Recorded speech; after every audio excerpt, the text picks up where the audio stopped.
sons, Alex and Bodhi, who are young men. And it originally aired in January of this year, 2023, for bonus episode members, the Patreon members and Apple Podcast subscribers. And it's a check-in when they were here from Christmas. And it's around our family and our family dynamics and around addiction and how we are accepting each other for where we're at in our different places of consumption of drugs and alcohol. And it's really about us healing. It's learning how to accept each other for exactly who we are and where we're at, and the soul recovery journey that we're all on. I wanted to bring it to you because as this is airing, I will have just come off of a trip of visiting them. And it was really important to me to be able to share my kids with you while I'm off hugging and being with them. Enjoy. My name is Reverend Rachel Harrison, and this is the Recover Your Soul podcast, a spiritual path to a happy and healthy life. I started Recover Your Soul after having profound changes in my life from my recovery of alcoholism, control addiction, and codependency.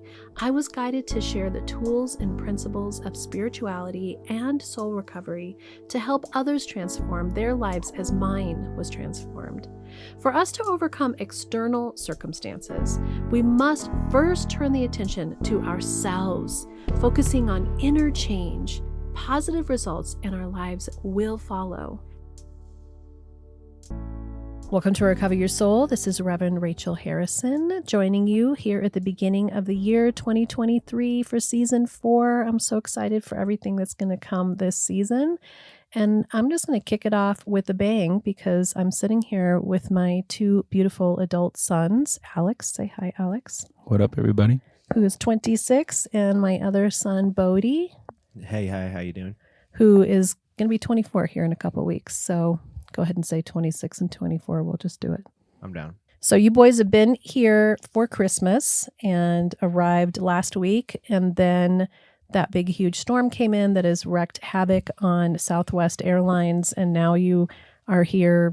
We're not sure how long. We were supposed to be back in California 2 days ago. Hopefully we're leaving tomorrow, but things are kind of hectic, so we'll see how it all turns out. But we're pretty happy about being able to get some extra time here hanging out with the family. Alex and I went out with our dad yesterday and helped out with a little bit of work. Got to see a couple of his more recent jobs, his master's stone masonry.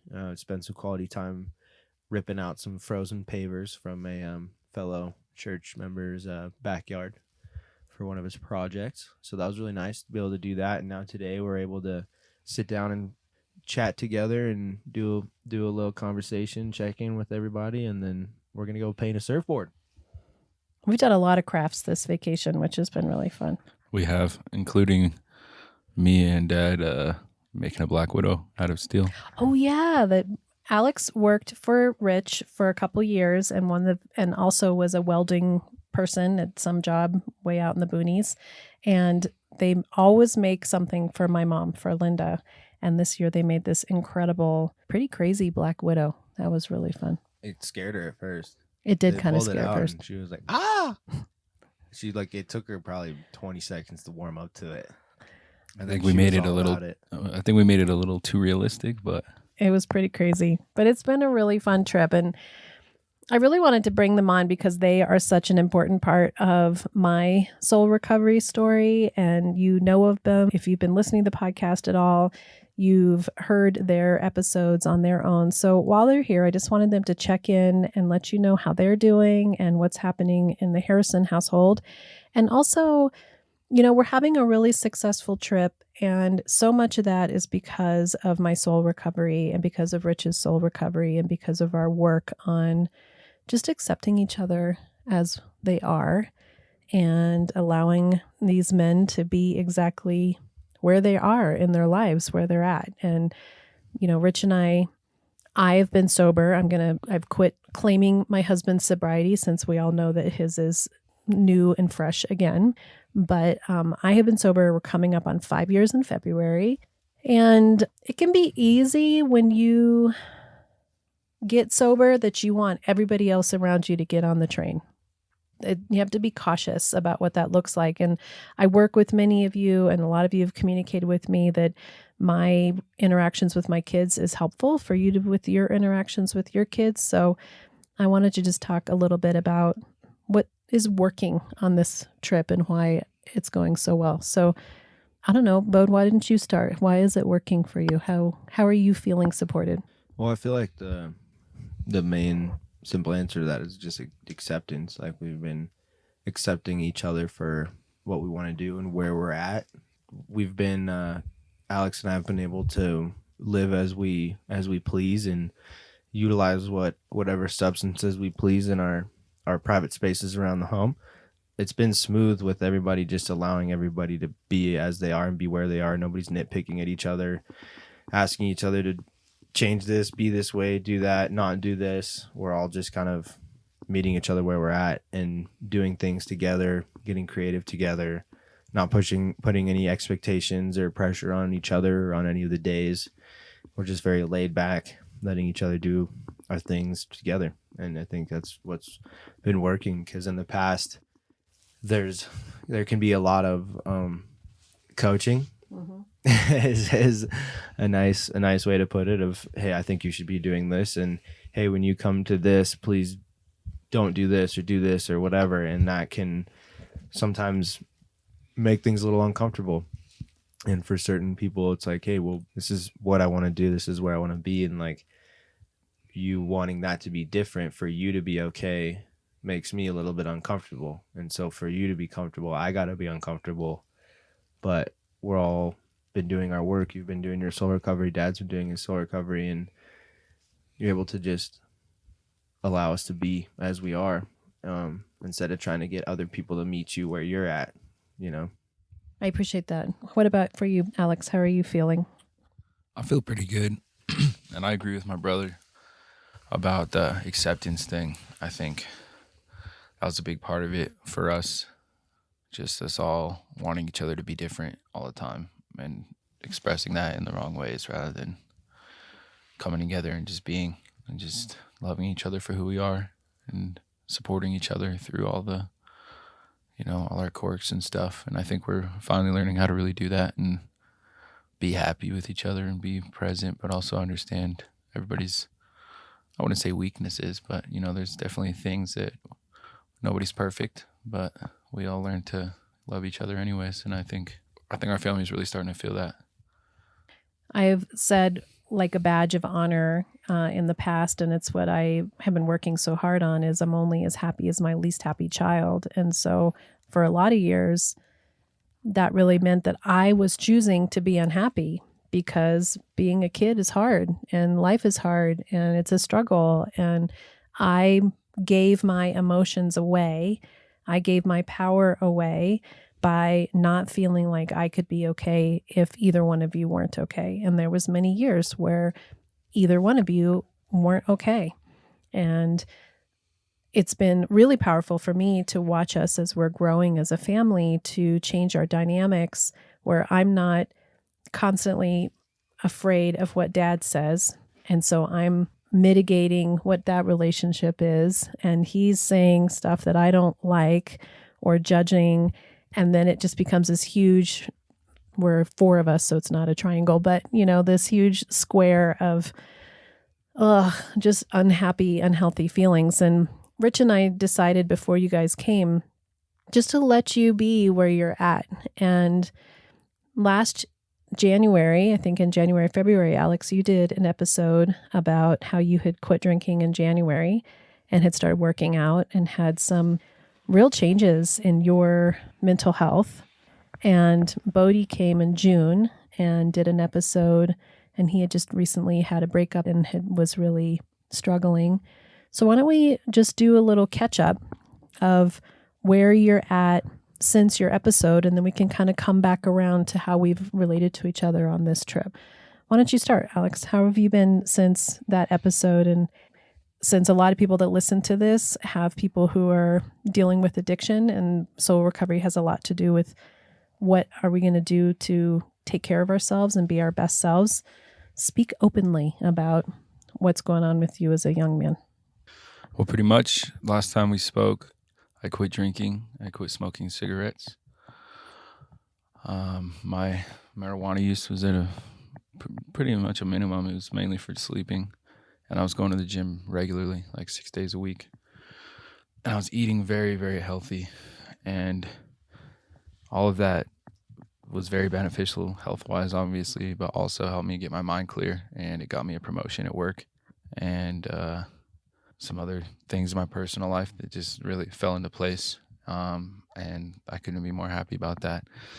As of right now, going more into the winter, since the weather's been colder, I haven't been going to the gym as much, just due to work, and my days are a little different now, but I still feel healthier, look healthier, and I will admit I have started drinking a little bit again, but it's not really a problem. It's just, I don't drink very often. I don't get hammered.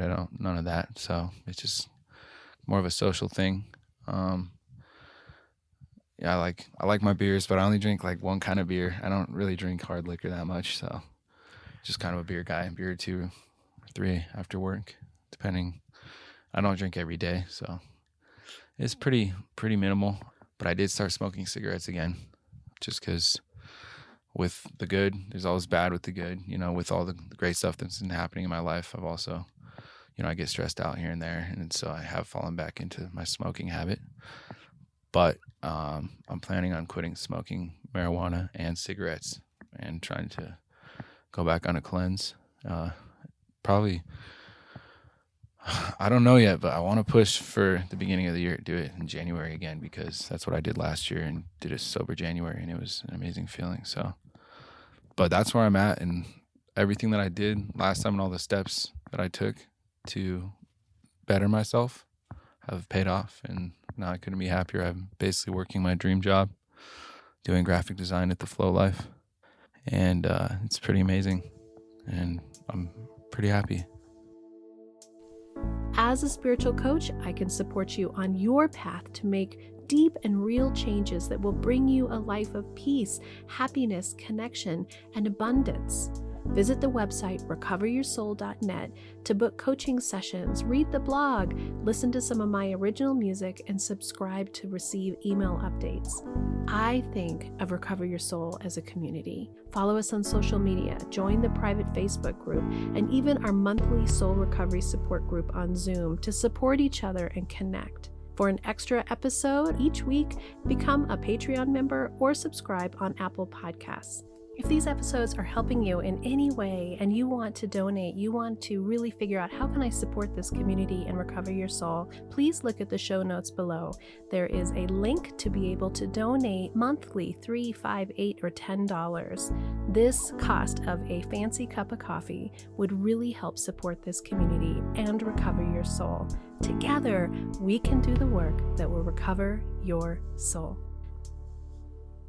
I'm super proud of you. And I think, one of the reasons why I wanted them to come on and talk about it is, man, if I think about my own recovery and I think about my patterns and how many times I thought this was the end or I was going to maintain or manage, I can't say to you guys at 24 and 26 years old that you should make certain changes in your life, because I didn't choose absolute sobriety till I was 48 years old.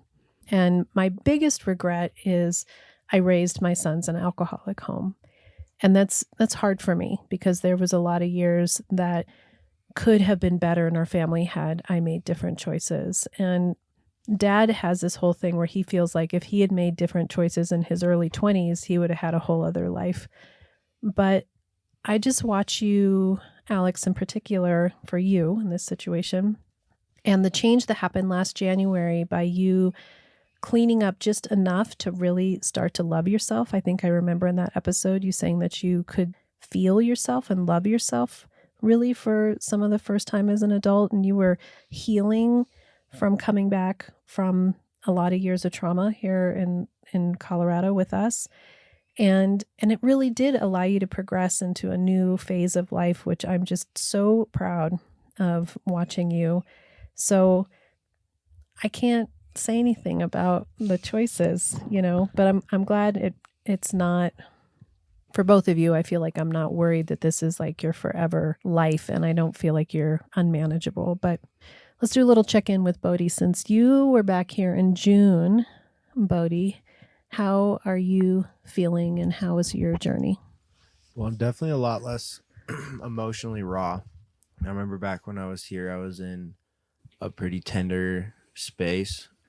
But I think since then, I've been going through a lot of time of healing. And I've just been really trying to focus on making time for rest and making time for creativity and making time for things outside of work that bring me joy and fulfill me. But I'm also really trying to focus on keeping my rest up and not overworking myself, because that's my hardest thing. I'm a Capricorn, and I'm the son of Rich Harrison, and I'm a very visionary person, and I have a lot of things that I want to do and a lot of things that I want to learn. So I have a very hard time just resting, just sitting and doing nothing. Like, you've probably noticed this whole trip, anytime a movie's playing and everyone's sitting, I'm like drawing on my iPad or like making music or with an earbud in watching tutorials or something, because I just can't get myself to I have a hard time getting myself to truly rest and truly like slow down. But in the last few months, I have slowed down because I had a very weird, highly emotional breakup that, well, I guess when it went down, it was cool. And then things got kind of weird and very emotional. And then I moved into a season of acceptance and of forgiveness and of letting myself feel my feelings. And that was when we all talked last, when I was in that raw place of feeling and of healing. And so, yeah, I've just been, trying to get creative, stay on top of things at work. I've been doing a ton of traveling. I've been to New York and Raleigh and Las Vegas and all over the place the last few months. And then I definitely had a very busy summer season with all the one wheel stuff going all around. So I'm kind of in a season of burnout mixed with healing, and I'm doing good. I'm doing okay. But if I'm being real and being raw, I've been struggling a little more with my overall like mental well-being and my keeping a happy, positive thought stream and attitude. I haven't been very on top of my meditation and my journaling and my really taking care of myself. I feel a bit disconnected and a bit worn out, a bit like I'm trying to do it all myself and not making enough time to really sit with myself and sit with spirit, truly heal. So that's kind of where I'm at. I'm in a weird space of trying to slow down and heal, but then also trying to maintain and keep up with things and stay productive and stay learning, which has kind of always been my struggle to an extent. I'm always trying to do things and learn things, but also slow down and not overwork myself and overwhelm myself. You're still smoking pot and drinking a little too, right? Yep. I drink a little bit a few times a week, and I smoke cannabis every day. But I honestly, like, something I wanted to talk about is that I don't want to smoke and I don't want to drink. Like, the me, my healthiest me, my best self, like, I want to be drinking a lot of water, eating a lot of good food, meditating, stretching, getting creative, working, and pretty much that's it, But I also have, it feels like, other parts of myself that want to do other things. It's like that constant battle all the time of the voice in my head that wants to just sit around and hang out and rest. And then there's the voice inside of my head that wants to learn music. And then there's the voice inside of my head that wants to do some doodles and draw. And there's the voice inside of my head that wants to jump on to Skillshare and learn about basic music theory. Thank you, Bodhi, for sharing all of that. And I just want to acknowledge and recognize the vulnerability in having you both come and be honest about what's really going on with you, because I think especially now in this era of social media where we're all supposed to be presenting as if everything's perfect and aren't we wonderful and don't we look great and isn't our lives magnificent and there's not a problem in the world. And that's not true. That's not how life is. And I think that it's been really difficult for people's mental health, especially young people, especially during the pandemic. And it creates isolation and loneliness and a reality that isn't true. Because in soul recovery, what we're talking about is we don't have control of anybody else. I don't have control of you boys. And even when you share with me what's going on with you, I wish I could fix it. I wish I could make you happy. I wish I could, solve some of the issues that are happening in your lives. But the truth is, I don't have control. And when I work with people, I work a lot about letting go of the powerlessness, releasing that part of us that feel like we have control outside of ourselves. And it actually is a freedom. It doesn't feel like a freedom at first, but it's this also part that we think that we can control the narrative of what people think about us from the outside. And that narrative is dangerous. And so what I love about what's going on with you guys is there's so much success and there's so much good stuff that's happening, and it's so real. And there's complexity, and you want more for your lives, and you wish, it could be a little bit different. What I watch is I watch you each have depth of character and interest in expanding yourselves. And just talking about using in particular, one of the reasons why I can let you drink and smoke pot at my house when I'm sober and I wish it was different is because I trust and believe that this is not your forever. And if I am honest, I was doing the same thing when I was 24 and 26 years old.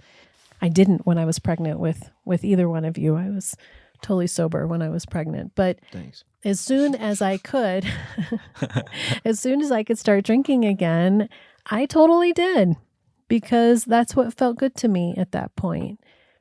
To just share, really what it feels like to be a human being and give other people permission to share and be what it feels like to be a human being, I think is the greatest gift that we can do for each other, to open for connection.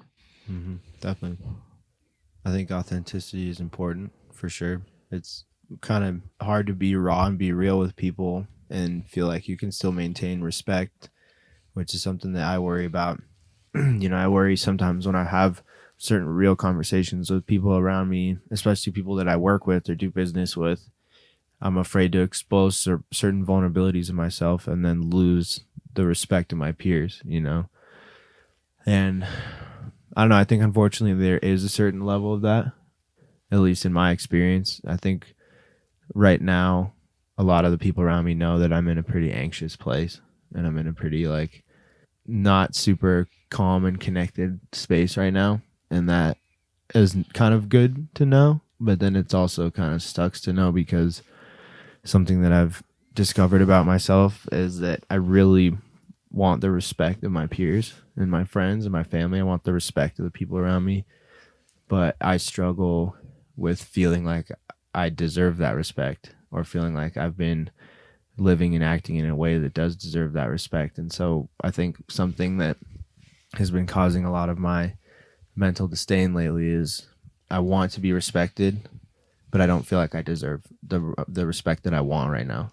And so I'm trying really hard to get there and be this person that deserves this amount of respect and do these things, put out videos and put out my art and do things and create that respect for myself, and then feel like I'm getting that respect now. And I don't know, I kind of had that breakthrough with myself recently that respect is something that I'm struggling with feeling like I'm respected and respecting myself.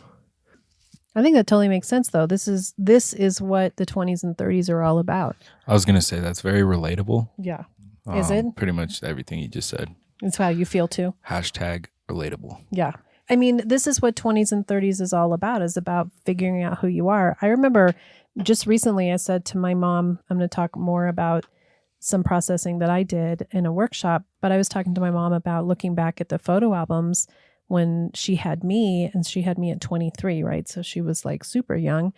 And I said, you didn't seem very happy. And she said, you know, when I really look back and look at it, I wasn't. I was having a lot of existential crisis and trying to figure out who I was. Thank you, Bodhi, for sharing that so openly, because it is hard to figure out who you are at these ages and to stand in yourself with confidence and not have imposter syndrome and all of the doubt and the self-critic.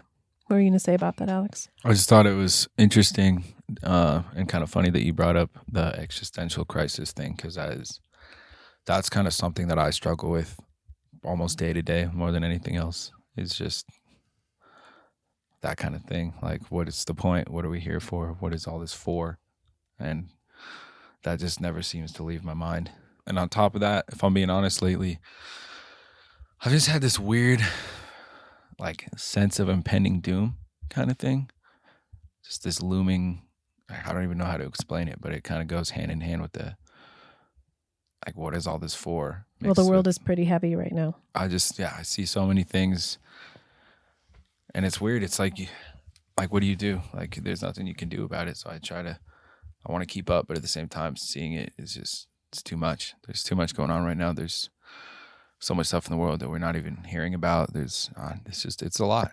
Which also goes to sobriety is fabulous on so many levels, and it's hard because you're totally present and there is no place to check out. There's no place to hide. There's no place to hide your emotions. And so it's interesting that with everything that you guys are talking about, I know, and we've talked about on this trip, that both of you are like, you know, this isn't a forever way of being, but for right now, I can't imagine not having this crutch to lean on. And so it makes sense.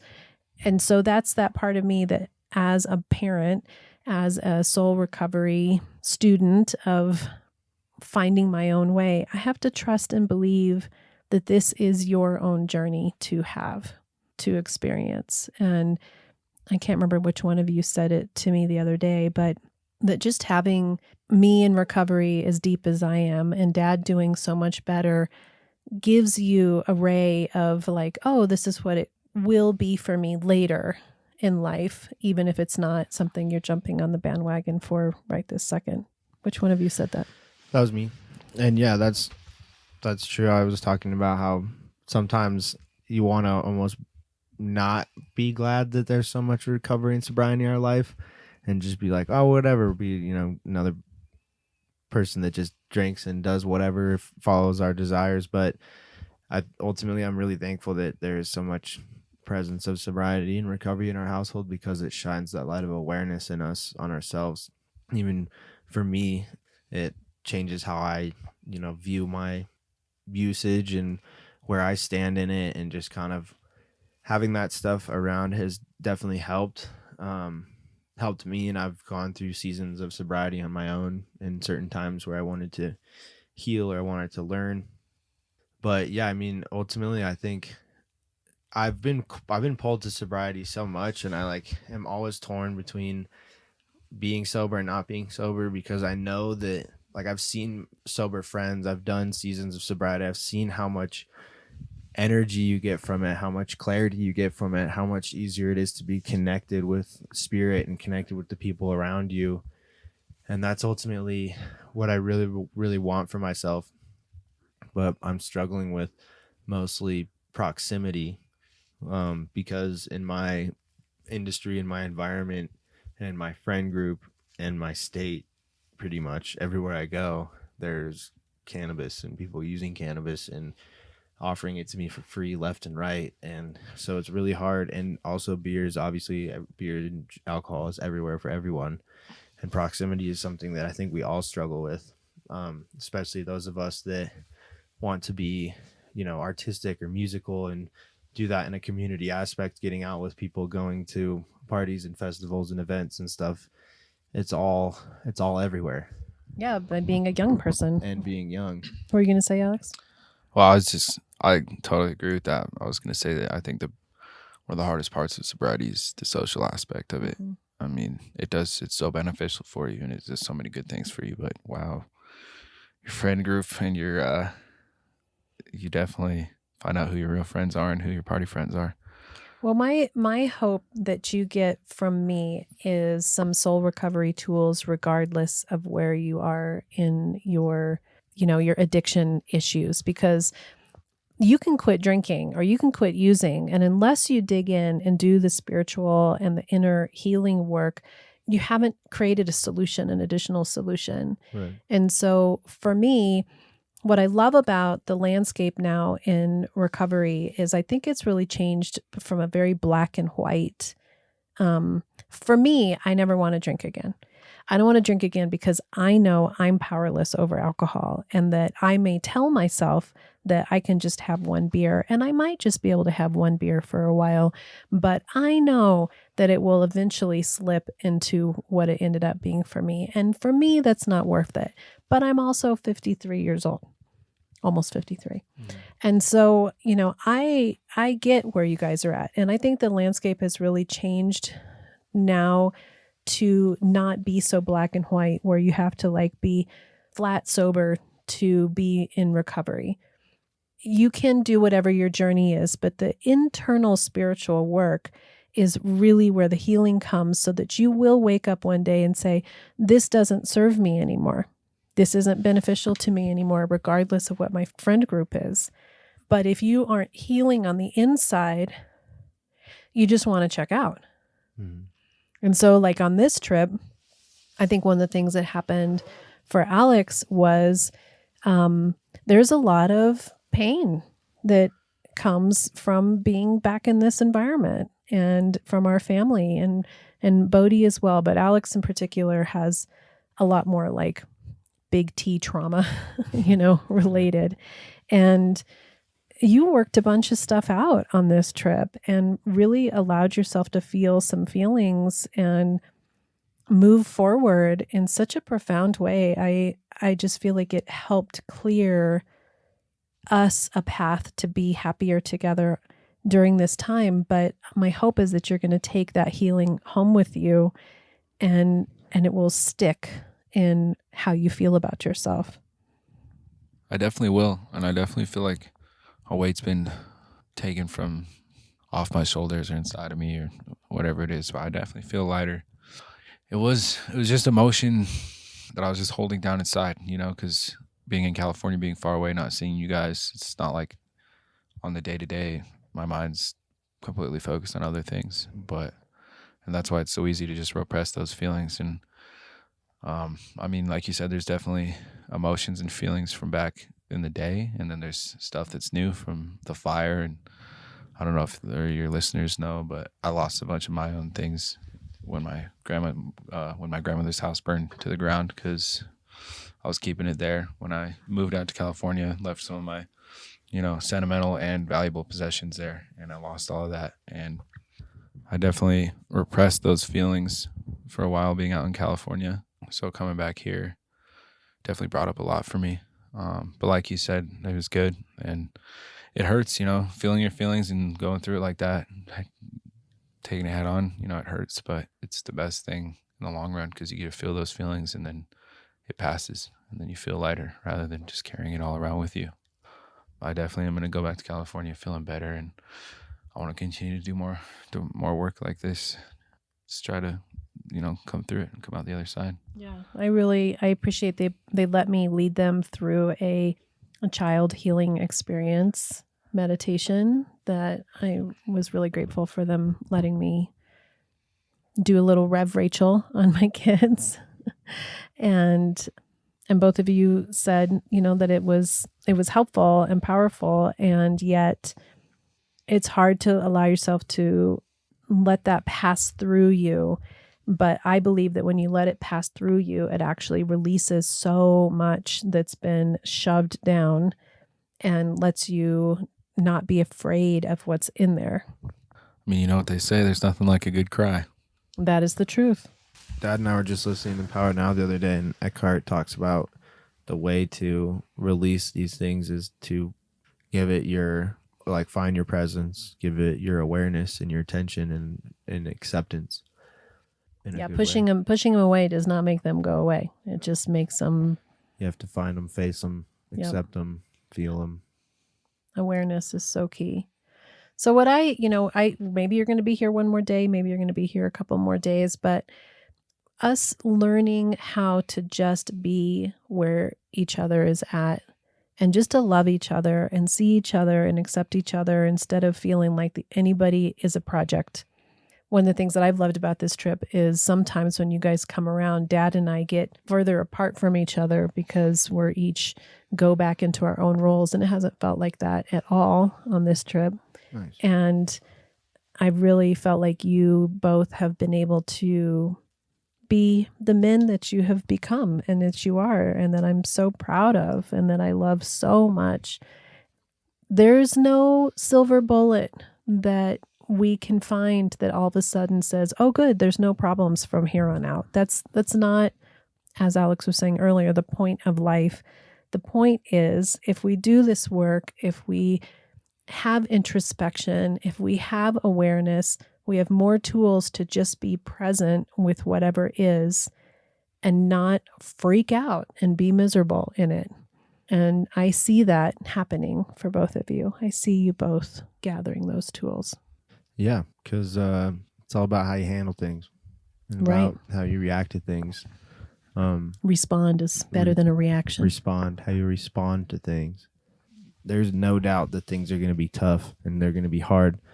And that's why it's not great to attach your well-being to other people, because we are all going to go through our roller coasters. But it's all about, like you're saying, developing our tools and developing our awarenesses and our levels of awareness of being able to reach certain obstacles or certain things and be able to take them as they are and handle them without it adding tons of crap to your bucket that's already full of crap.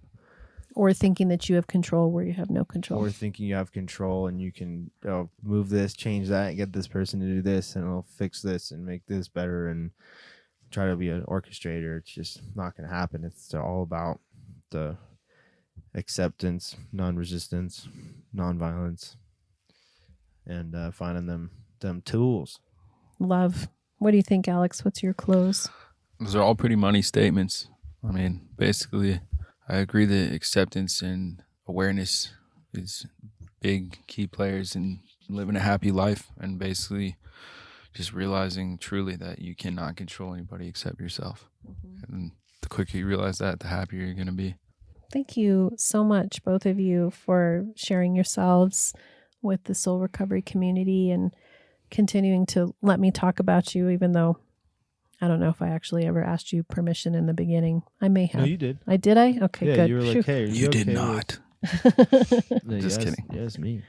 You're like, hey, can I talk about you on my podcast? And I'm like, yeah. Yeah. Why not? Well, who knew? Who knew that the podcast would become what it's becoming? I'm so grateful for everyone who's listening, and I'm so grateful for you guys being on this journey with me and letting me be me. Letting me be me and loving me for exactly who I am. It's pretty easy to do that. Yeah, you're a pretty amazing person, Mom. Oh, thank you. Well, we're going to go have some more fun and do more crafts and enjoy our time together, whether it's 1 day or 4 days. We could have completely freaked out over the plane being canceled. And that's that part where we've just enjoyed it. It's acceptance. Right. We're accepting it and we're just all moving forward, and it's expensive for everybody because if they don't work, then we got to figure out how to fill that in. There's bills to pay. We're missing about a week of work probably. Yeah. Probably like 5 days, which is it's a good amount, but you guys could be totally tripping out, but you're not. So We're not. I'm glad. So let's go enjoy each other some more. It is what it is. Stay up, have fun, love yourself, love everybody else, and recover your soul. Recover your soul. Recover your soul. Until next time, namaste.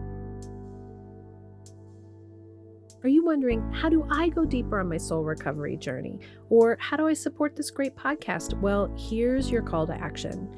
If you're ready for real inner change and would like to work directly with me, visit the website and book a coaching session. I'm here to support you on your unique path. I'm here to help you let go of the past, to deepen your connection with higher power, whatever that is for you, and then to discover and step into a happy and healthy life of your making. You can also become part of the Soul Recovery community. One way is to join the support group. It's the first Monday of every month. It's on Zoom from 6 to 7 p.m. Mountain Time, and you can register on the website and get your Zoom link. It's the same link every month. We are also on social media. Of course, there's Facebook, Instagram, TikTok, YouTube, and now even Insight Timer. Yes, lots of ways to connect. There is even a private Facebook group that will allow you for more communication and conversation about soul recovery with your community. If you would like an extra bonus episode every Friday, you can become an Apple Podcast subscriber or choose your tier level of giving on Patreon. I'd also love all the listeners to subscribe on the website so that I can keep you informed on what's going on with the podcast, the community, with me, and anything that's up and coming and new and great about soul recovery. Also, if you just take a little bit of time and give me 5 stars, a quick review, share the podcast with friends and family, make sure you're subscribing however you listen to the podcast, we're helping even more people to have soul recovery in their lives. If this podcast is providing you spiritual nourishment and inspiration, thank you for going to the website, pushing the donate button, and giving whatever feels right to you. It means so much to me because I have this mission of sharing soul recovery with the world, and your donations, your bookings, your subscriptions, everything that you do to be part of this community is making all that happen. Together, we can do the work that will recover your soul.